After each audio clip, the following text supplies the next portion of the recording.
এখন ইষ্ট প্রসঙ্গ করার জন্য আহ্বান জানাই সত্যের সভাপতি ঋত্বিক ডক্টর প্রতীক কুমার সাহু দাদাকে। জয়গুরু। পথিক দাদা জয়গুরু। জয় গুরু মা, জয় গুরু। দাদা আপনি 9টা পর্যন্ত বলুন, ঠিক আছে, আপনার দয়ার কথা শুনবো। জয়গুরু। জয় গুরু। প্রত্যেককে আমার আন্তরিক জয় গুরু, শ্রদ্ধা, ভালোবাসা এবং প্রণাম। পরম প্রেমময় পরম দয়ালের অপার করুণায়, পরম পূজ্যবাদ শ্রী শ্রী আচার্যদেবের ঐশী দয়ায় আর শ্রী শ্রী অবিন্দ দাদার অহেতুক কৃপায় আজ এই যে মা আমাকে এখানে জয়েন করিয়েছেন, আর আজকে এই মহতী অনুষ্ঠানে আমি যুক্ত হতে পেরে নিজেকে পরম দয়ালের চরণতলে বিনম্র আমার শতকোটি প্রণাম। এই বিশেষ অনুষ্ঠানে আজকের এই যে সময়টাতে আমরা একসঙ্গে প্রায় ৮৬ জনের থেকেও বেশি উপস্থিত হয়ে পরম দয়ালের চরণতলে বসে এতক্ষণ নাম গুণকীর্তন এবং প্রার্থনার মধ্যে দিয়ে সময়টা অতিবাহিত করছি। আমরা নিষ্কাম প্রার্থনা এতক্ষণ জানালাম পরম দয়ালের চরণতলে। এই নিষ্কাম প্রার্থনা তিনি মঞ্জুর করলেন।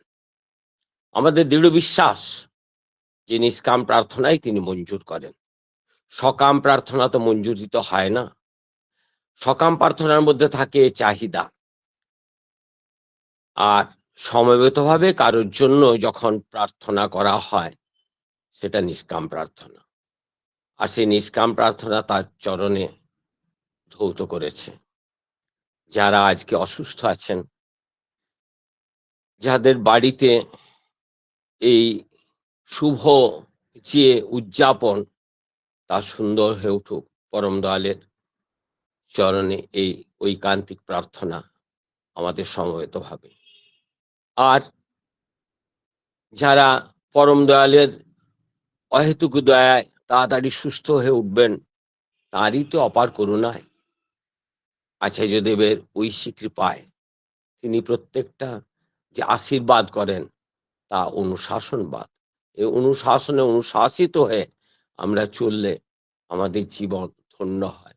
তা হলোই যজন যাজন ইষ্টভৃতি সস্ত্রীয় সদাচার কাটায় কাটায় পরিপালন করে চলা।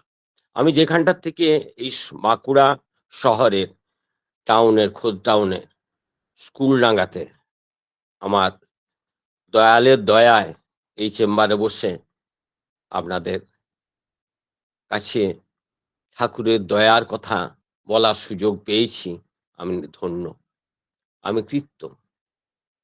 আমি নিজেকে খুব আনন্দ বোধ করছি। সেই সময়ের কথা যখন পরম দয়ালের দয়ায় আমি তার শ্রীচরণাশ্রিত হওয়ার সুযোগ পেলাম। এই বাঁকুড়া টাউন থেকে প্রায় ১০-১৫ জন ১৬ জনের মতো দাদারা যাচ্ছিলেন। তারা গুরুবাড়ি যাচ্ছেন। কোথায় না ঠাকুরবাড়ি দেওঘর। তো তাদের সাথে আমি যাওয়ার সুযোগ পেলাম। আমি তখন বিএসসি ছাত্র। তো সেই বিএসসি ছাত্র অবস্থাতে ওই বেড়াতে গেছি। ঠাকুরবাড়িতে গিয়ে পৌঁছেছি, দারোয়া নদীতে চান করেছি তাদের সাথে, নববস্ত্র পরেছি এবং 1975 সালের 15ই এপ্রিল নববর্ষর দিন সেখানে তার এই যে ঐশী দয়া আমি যে সেখানে উপলব্ধি করলাম।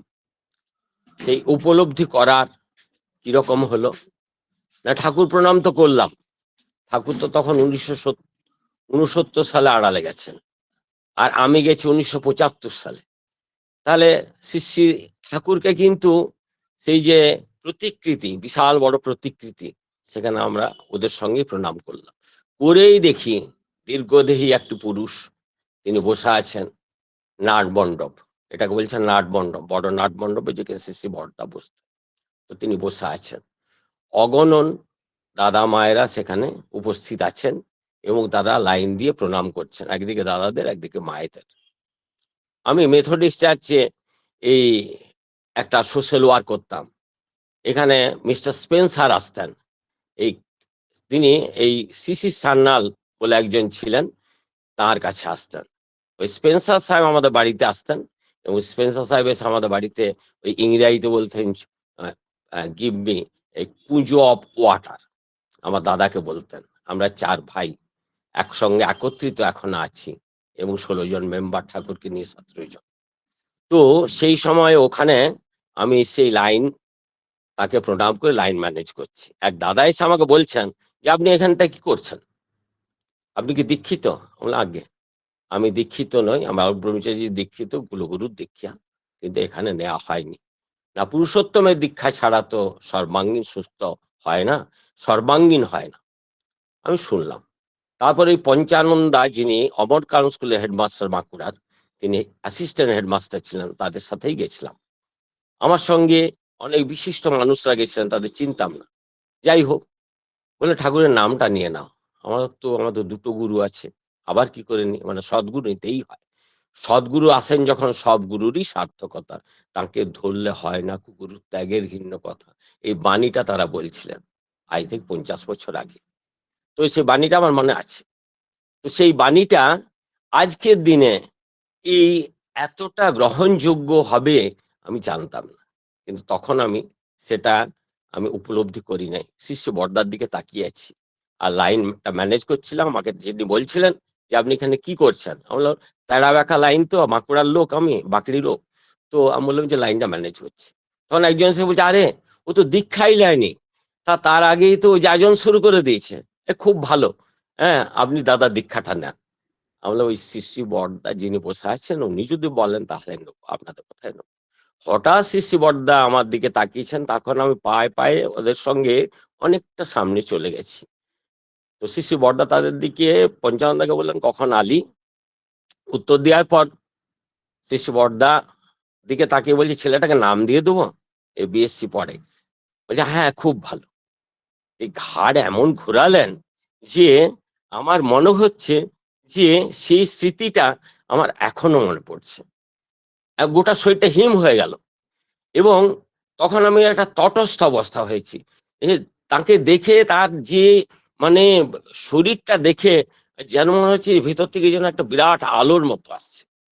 আমি সঙ্গে সঙ্গে রাজি হয়ে গেলাম, তার কথা শুনে দীক্ষা হয়ে গেল। ফিরে এসে মেডিকেলে চান্স, মেদিনীপুর ঠাকুর বাড়িতে আমি পড়াশোনা করার সুযোগ পেলাম। এবং এখানে সবচেয়ে প্রবীণ ঋত্বিক পরেশ মুখার্জিদা ছিলেন, তার বিশাল কাহিনী।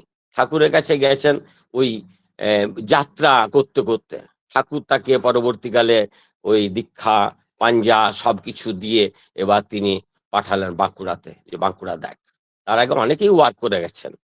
এইবার ওই তিনি আমাকে একটা চিঠি লিখে দিলেন মেদিনীপুর ঠাকুর বাড়িতে, তখন ঠাকুর বাড়ি হয়নি, তখন ওটা ছিল আপনার পরবর্তীকালে হলো মেদিনীপুর ঠাকুর বাড়ি এখন হয়েছে, তখন মানে মেদিনীপুর কেন্দ্র ছিল। তো সেইখানটাতে আমি উপস্থিত হলাম। দুলাল মজুমদার দা, যার ডাক নাম হচ্ছে মৃণাল কান্তি মজুমদার, ওখানে যাই হোক সেখানে আমি স্থান পেলাম। মেডিকেল মেসে বা ইয়েতে থাকলাম না, এবং সেখানে থেকে ওই গান বাজনা কীর্তন সবকিছু শোনার সুযোগ হলো। পরবর্তীকালে মানে এই যে তাঁর ঐশী দয়া, এটা এখন বোঝা যাচ্ছে যে ইষ্টগুরু পুরুষোত্তম, প্রতীক গুরু বংশধর, রেত শরীরে সুপ্ত থেকে জ্যান্ত তিনি নিরন্তর। শিশু বর্দা গেছেন পরবর্তীকালে, ঠিক 1 বছর পরে আমি ওখানে যখন আছি, সেই সময় শিশু বর্দা এসেছেন, মা এসেছেন, রাঙামা এসেছেন, ঠাকুর পরিবারের অগণন দাদারা এসেছেন। আর তার সঙ্গে আরেকবারের কাহিনী যে অনেক শিশুরা এসেছেন কম বয়সে, পরবর্তীকালে তাদেরকে আমি দেখেছি, এখন তাদের বয়স হয়ে গেছে। তো তারা এসে আবদার করছে শিশু বর্দার কাছে যে বর্দা আমরা এখানে সিনেমা দেখব। তো তো দেখা গেল যে মহুয়া সিনেমাতে বিশাল বাদ সিনেমা দেখা হচ্ছে, সে চলছে। তো ওইটা একটা ঐতিহাসিক বই। তো ৮০ খানা টিকিট কাটা হলো। তো আমরা তো চান্স পাবো না, কারণ আমরা তো ওখানে ওখানে মানে ওই মানে কর্মী, তাহলে আমাদের তো ইয়ে নেই। কিন্তু বড়দাকে দেখার খুব ইচ্ছে ওই সময়, যে তিনি এই যে সিনেমা যাচ্ছেন শিশুদের নিয়ে। তো আমাদের ৩টে টিকিট কাটা হয়েছিল। আমার মাস্তুতো ভাই ৩টে টিকিট কেটে নিয়ে এলো। আমি রিহার্স হলে বসে শুধু বড়দাকে দেখে গেছি। এই যে তার যে দয়া, তার কৃপা। পরবর্তীকালে আবার তিনি এসেছেন কাথি, তারপরে দীঘা, এইসব যাওয়ার পথে। তখন দুলালদা বললেন যে যাতে না কেউ ছুটতে এসে শিশি বড়দার চরণে এসে না প্রণাম করে দেয়, তুমি দেখবে। আমাকে অনেক দায় দায়িত্ব তখন দিতেন। এই যে তাদের একটা কৃপা, এরপর আমার বাঁকুড়াতে চলে আসা হলো পাস করে। শিশি বড়দার চরণতলে গিয়ে ঠাকুর বাড়িতে বলছি যে বড়দা, আমি তো পাস করেছি, আর আমি চেম্বার বাঁকুড়াতে করতে বলছেন মা বাবা। বলছে হ্যাঁ কর। তারপরে বললেন তুই কোথায় করছিস?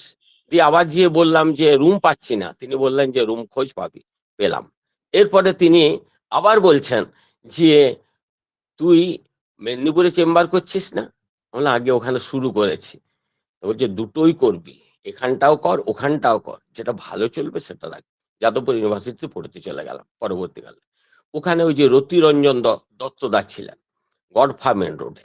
তা আপনারা জানবেন সেই গডফা মেন রোডে, তো ওখানে উনি থাকতে বললেন, এবং সেখান থেকে আমি ওই যাদবপুর ইউনিভার্সিটির পড়াশোনা করতাম।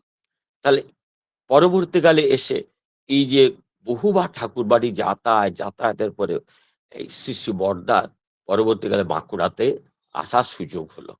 মাত্র ২.৫ মিনিট তিনি ছিলেন, এবং সেই সময় আমার উপর দায়িত্ব পড়লো যে শ্যামসুন্দর রক্ষিতদা, তিনি ছিলেন এই ওই স্বস্তি সেবকের এডিটার, কৃপাসিন্ধু রক্ষিতদা, এরা দু ভাই এই বর্ধমানে পড়তেন। তো তাদের উপর বিশেষ ওই রক্ষিত দা আর পঞ্চানদা দুজনই মেদিনীপুরে যাবেন, তাদের নিয়ে যেতে হবে, যেহেতু আমি মেদিনীপুরে ছিলাম। এরপর তাদের নিয়ে গেলাম। সেই বড়দা পুরী থেকে এসেছেন। তার আগে আমরা একবার পুরীতে গেছিলাম, তখন পুজো দাদা বলেছিলেন যে আপনারা খবর রাখবেন, যখন বড়দা আসবেন এখানে মেদিনীপুরে তখন বাঁকুড়ায় যাবেন। তো আমরা তাই গেলাম। বড়দা বলছেন পানিহাটি যাব, বাঁকুড়ায় যাব, আর ঠাকুর বাড়ি যাব। এই ৩টে কথা। কৃষ্ণনগরের দাদারা বসে আছেন। রাঙামা বললেন যে যাও। দিয়ে তারপরে এদেরকে এই মদন দা, তারপর জ্যোতিদা, এরা সবাই এলেন বাঁকুড়াতে দেখতে যে বাঁকুড়া থই থই করছে জলে। আমি আবার করেছি কি, ওখানে সুনীল দাস বলে একজন ছিলেন সেক্রেটারি, তখন ওই ইয়ে ইনচার্জ ব্যাপারটা হয়নি। তো সেই সময়ের কথা। তো আমি ওই তখনকার এই যে ফোনের ব্যাপারটা ছিল না, তাহলে ফোনের ব্যাপারটা ছিল ১৯৮৯ সালের ঠিক আগে। তাহলে সেই সময় এত ফোনের যোগাযোগ ছিল না।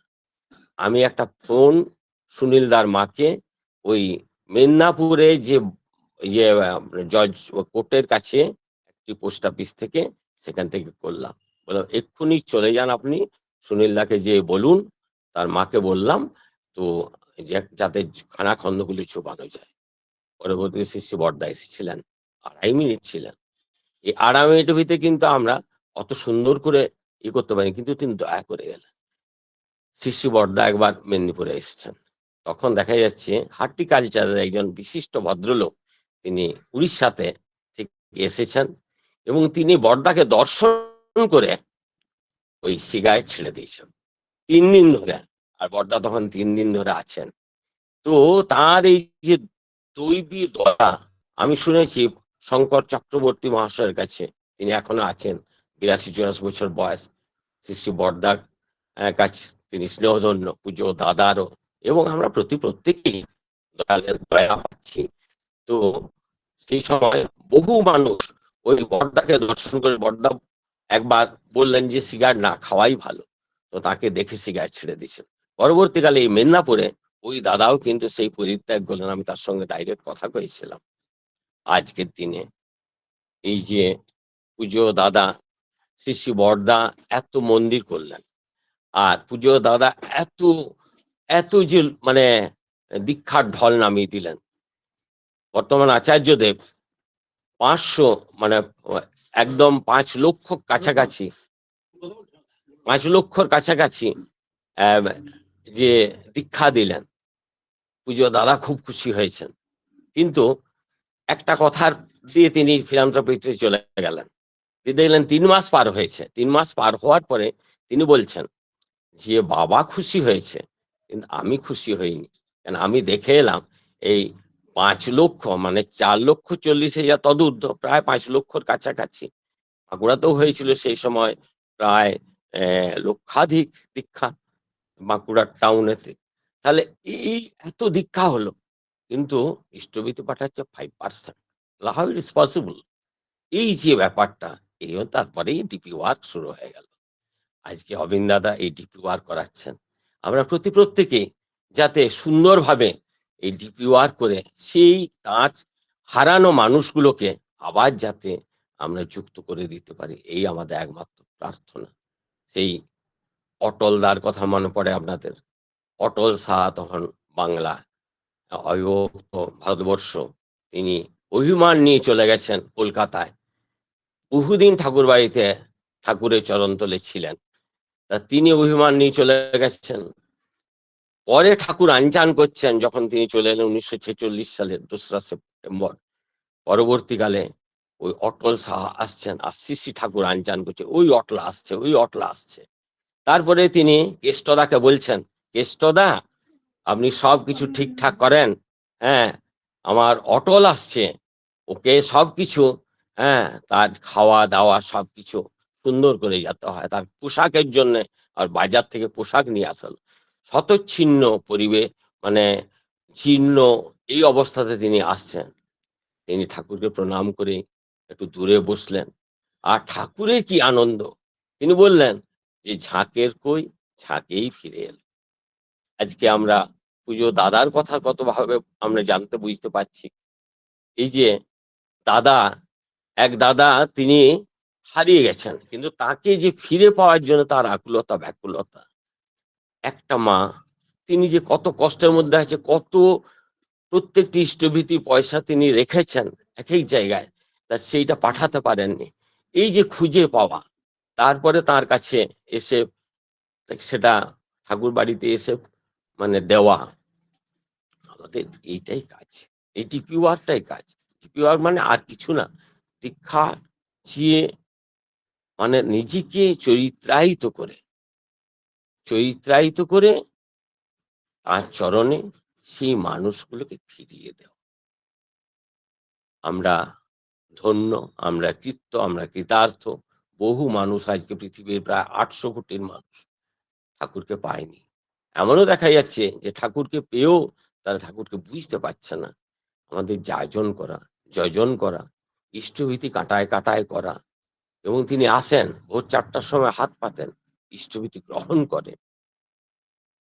প্রত্যেকটা যে উৎসব হচ্ছে সেই উৎসবে ডিপি ওয়ার্কটা করা। আমরা এই যে অনলাইনে যে প্রোগ্রাম করছি, অনলাইনের মধ্যেও কিন্তু তাদেরকে উদ্বুদ্ধ করা, যাতে আমরা সর্বাঙ্গ সুন্দর, আমাদের পরিবেশের কিন্তু এখন বিশাল আমরা ভয়াবহ অবস্থায় আছি, যাতে আমরা সুন্দরভাবে থাকতে পারি। তার জন্য আমাদের তার কাছে সেই প্রার্থনা, নিত্য নিয়মিত দয়া করছেনই, অনন্ত দয়া, অনন্ত কৃপা, করুণাধারায় সেই বর্ষিত হচ্ছে। আমাদের ভয় কি? আচার্যদেব আছেন। এটি বিশ্বের মধ্যে এখনই একজনই আচার্যদেব, আর তিনি আমাদেরকে অভয় দিচ্ছেন। আমাদের মাথার উপরে তিনি আছেন, ঠাকুর আছেন, আচার্যদেব আছেন। প্রত্যেকটা সময় আমরা যখন বাড়িতে যাব বা কোনো কাজে যাব, তখন ঠাকুর প্রণাম করে যাব, ঠাকুর আসছি। আবার তার কাছে ফিরে এসে, ঠাকুর আমি ফিরে এলাম। বাড়ির যদি বাচ্চা-কাচ্চাদের সকাল সন্ধ্যা প্রার্থনায় বসানো যায়, তাহলে কিন্তু আমাদের যে জীবনটাই সার্থক। ঠাকুর বলছেন যে, বংশ পরম্পরার মধ্যে দিয়ে তুমি যদি সেটাকে চারিয়ে দিতে না পারো, তাহলে আমাকে ফাঁকি দিলে। এই যে আচার্যদেবের কাছে কদিন আগে আমি গেছিলাম। তা আচার্যদেব কি খুশি! অবিন দাদা বলছেন 101টা দীক্ষা দিয়ে এসেছেন। এবার আরো বহু দীক্ষা দেবেন। 500-র উপর দীক্ষা দেবেন। তো বিনায়কদা বলছেন যে আগে তো 5 লক্ষ 7 লক্ষ দীক্ষা হচ্ছিল, আর এখন ওই 50,000ও হচ্ছে না। সর্বভারতীয় রিপোর্ট যা বলছে যে এবারে আপনার 59,000 গোটা পৃথিবীব্যাপী।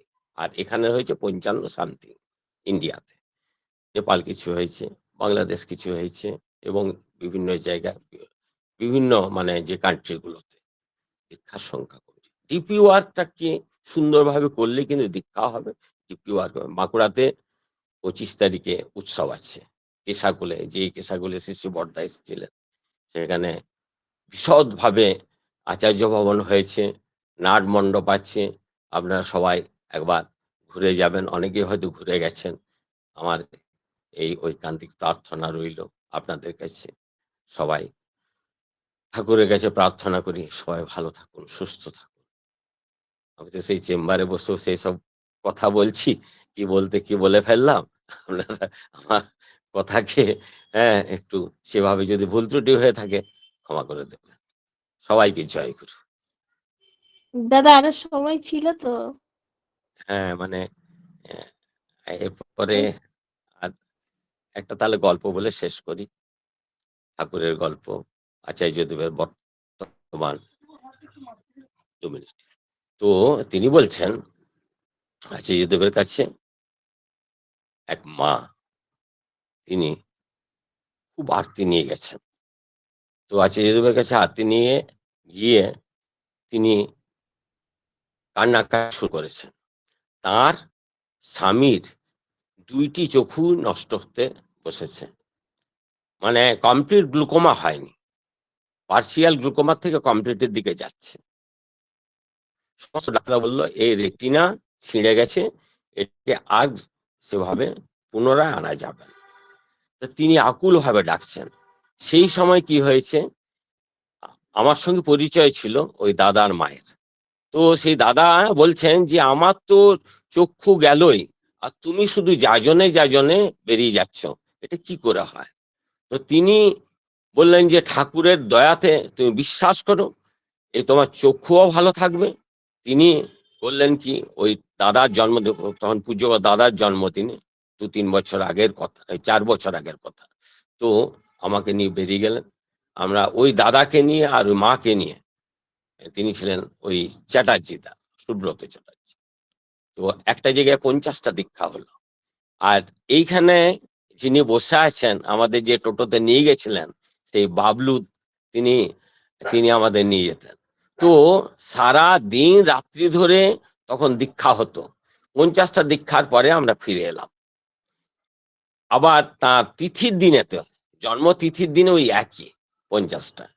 সেবার আমার এই করোনা পিরিয়ডে 1010টা দীক্ষা হয়েছিল। সে 1010টা এদিকে দীক্ষা হলো, ওদিকে দেখা হলো যে বিভিন্ন জায়গায় শঙ্কর নেত্রালয় থেকে ঘুরে এসেছে। পূজ্য দাদা বলছেন এবার আপনি চলে যান বারাকপুরে।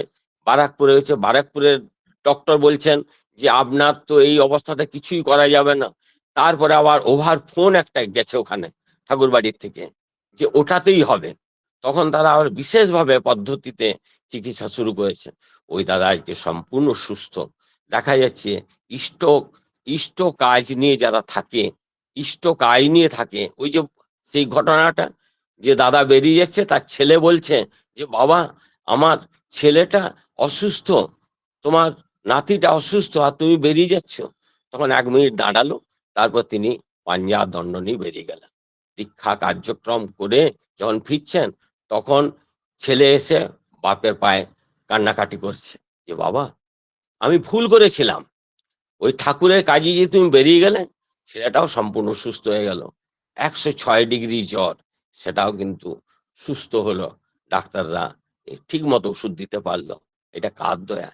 তাঁরই দয়া, তাঁরই ঐশী কৃপায়, আচার্যদের কৃপায় আমরা সেই কৃপা নিয়ে সেই ধন্য হয়ে আমরা যাতে চলতে পারি।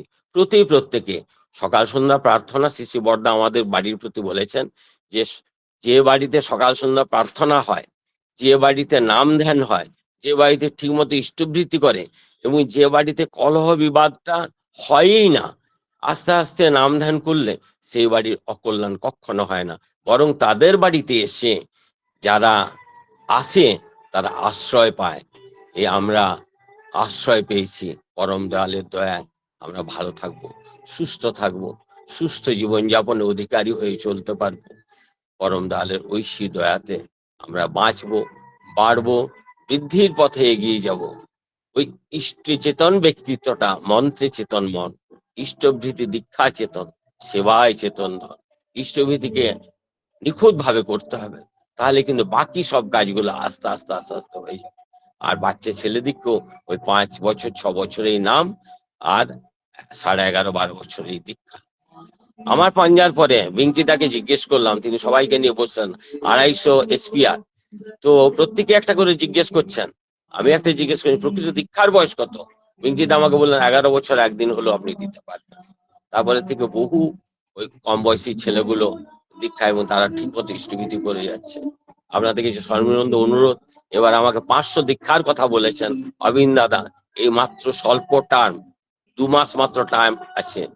আমি ওই যে মা আমাকে যুক্ত করেছেন, ওই মায়ের কাছে আমি ফোনে জানবো যে যদি ওখানে কিছু সংখ্যক দীক্ষা কার্য সম্পন্ন করা যায়, তাহলে আমি যাওয়ার সুযোগ পাবো। প্রত্যেকের আবার মঙ্গল প্রার্থনা করে আমি এখানেই শেষ করছি। জয় গুরু। জয় গুরু দাদা, জয় গুরু, জয় গুরু। খুব সুন্দর করে আমার শ্রদ্ধেয় দাদা প্রথমে নিষ্কাম প্রার্থনা দিয়ে আলোচনা শুরু করেছিলেন, যে নিষ্কাম প্রার্থনা শেষে ঠাকুর মঞ্জুর করেন, এবং যজন যজন ইষ্টভীতি জীবনের মূল ভিত্তি। রেত শরীরে তিনি বিদ্যমান, তার দয়ায় সব হয়, যে নিজের জীবনের ঘটনা বলে আমাদের প্রত্যেককে সমৃদ্ধ করলেন। এবং শেষে বললেন যে যে বাড়িতে সকাল সন্ধ্যা প্রার্থনা নিয়মিত নামধ্যান হয়, সেই বাড়ির অকল্যাণ কখনো হয় না। আর ইষ্টভূতি হচ্ছে নিকুম্ভলা যজ্ঞ, তাকে সুন্দরভাবে করলে একবারে নিয়মিত আমরা যদি প্রাতঃকালে যদি ইষ্টভীতি করি আমাদের, তাহলে সকল সমস্যার সমাধান হয়, শ্রী ঠাকুর বলেই গেছেন। আর সেটাও শ্রদ্ধেয় দাদা সুন্দর করে বিশ্লেষণ করে বললেন। আমরা প্রত্যেককে সমৃদ্ধ হলাম। পরম পিতার আগার আতুল চরণে আপনার সার্বিক মঙ্গল প্রার্থনা করি। আপনি, আপনার পরিবার, পারিপার্শ্বিক সবার সুদীর্ঘ নিরোগী সুস্থ জীবন প্রার্থনা করি। আর আশা করি আপনার নিশ্চয়ই 500 দীক্ষা হয়ে যাবে। পরম পিতা যখন আশীর্বাদ করেছেন, তখন শুধু আপনার বলার অপেক্ষায়, তিনি ঠিক করে রেখেছেন, তিনি করিয়েও নেবেন। জয় গুরু, ভালো থাকুন দাদা। জয় গুরু।